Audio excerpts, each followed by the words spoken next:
KKR হে তৈয়ার। হ্যাঁ বন্ধুরা, আজকের ম্যাচে চ্যাম্পিয়নদের মতো কামব্যাক করলো আমাদের কেকেআর দল। কেকেআর এর বোলিং ইউনিট এবং ব্যাটিং ইউনিটের ঝড়ে উড়ে দুর্মুষ হয়ে গেল চেন্নাই সুপার কিংস। তারা 20 ওভার সংগ্রহ করলো মাত্র 103 রান। আগের ম্যাচে লখনৌ সুপার জায়েন্টের কাছে মাত্র 4 রানে হারার পর আজকের ম্যাচে একটা ঝোড়ো ইনিংসের দ্বারা সহজে আজকের ম্যাচটি জিতে নিল আমাদের কেকেআর দল এবং তারা পয়েন্টস টেবিলে উঠে এলো অনেকটাই উপরে। তাহলে বন্ধুরা, আজকের ভিডিওতে আমরা কেকেআর যে এত সহজেই ম্যাচটা জিতে গেল সেটার যে কটা কারণ সামনে আসছে সেটা সম্পর্কে আজকে আমরা জানবো। তার আগে বন্ধুরা, তোমাদের কি মনে হয় আজকের ম্যাচে সেরা ব্যাটসম্যান কে, সুনীল নারায়ণ নাকি শিবম দুবে? তোমাদের মতামত অবশ্যই কমেন্টে জানাও। তাহলে বন্ধুরা, আজকের ম্যাচে আমাদের বোলিং ইউনিট ব্যাটিং ইউনিট দুর্দান্ত পারফরমেন্স করেছে, যেখানে বোলাররা যেমন ঘন ঘন উইকেট তুলে নিয়েছে, ঠিক ব্যাটসম্যানরা ঝড়ো ইনিংস খেলে মাত্র 10.1 ওভারই ম্যাচটা তাড়া করে নিয়েছে। তাহলে বন্ধুরা, আজকের ম্যাচে কেকেআর যত সহজে জয়লাভ করলো তার যে 5টা কারণ সামনে উঠে আসছে সেগুলি 1 নম্বর হলো ওপেনারদের ফর্ম। হ্যাঁ বন্ধুরা, পূর্ববর্তী ম্যাচগুলোতে সুনীল নারায়ণ ফর্মে থাকলেও কুইন্টন ডিকক একেবারেই ফর্মে থাকেননি, কিন্তু আজকের ম্যাচে তিনি তার একটা ঝলক দেখান।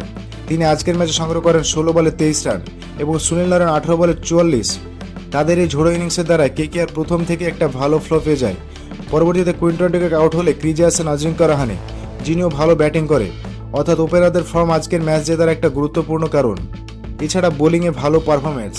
আগের দিনের ম্যাচ সেখানে বোলাররা প্রায় সব বোলারই বড় রান দিয়েছিল, আজকের ম্যাচে তারা ভালো কিফায়তি বোলিং দেখিয়েছে। হ্যাঁ বন্ধুরা, তারা যেমন কম রান দিয়েছে আজকের ম্যাচে, ঠিক অনেক গুরুত্বপূর্ণ উইকেটও তুলে নিয়েছে। যেখানে 1 নম্বরে আমি রাখতে চলেছি সুনীল নারায়ণকে, যে তার 4 ওভার স্পেল করে মাত্র 13 রান দিয়ে তুলে নিয়েছে গুরুত্বপূর্ণ 3টি উইকেট, যেখানে ছিল রাহুল ত্রিপাঠী, MS ধোনি এবং রবীন্দ্র জাদেজার মতো উইকেট। এছাড়া বরুণ চক্রবর্তী এবং হাসিদ রানা 2টি করে উইকেট নেয়, আর মঈন আলী এবং ভৈভব অরোরা নেয় 1টি করে উইকেট। তাই চেন্নাই সুপার কিংস তার 20 ওভার খেলে মাত্র সংগ্রহ করতে পারে 103 রান 9 উইকেটের বিনিময়ে।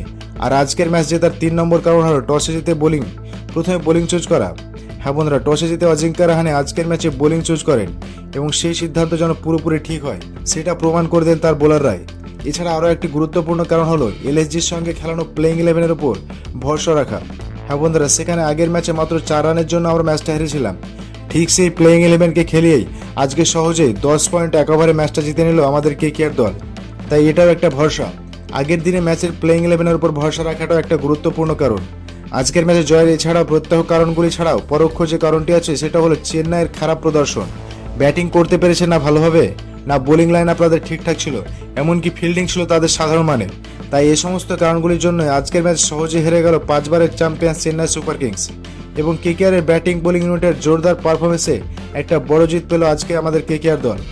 তাহলে বন্ধুরা, আজকে কেকেআর এর জয়ের ক্রেডিট তুমি কাকে দিতে চাইবে, সুনীল নারায়ণকে না গোটা কেকেআর টিমকে? সেটা আপনাদের মতামত অবশ্যই কমেন্টে জানাও।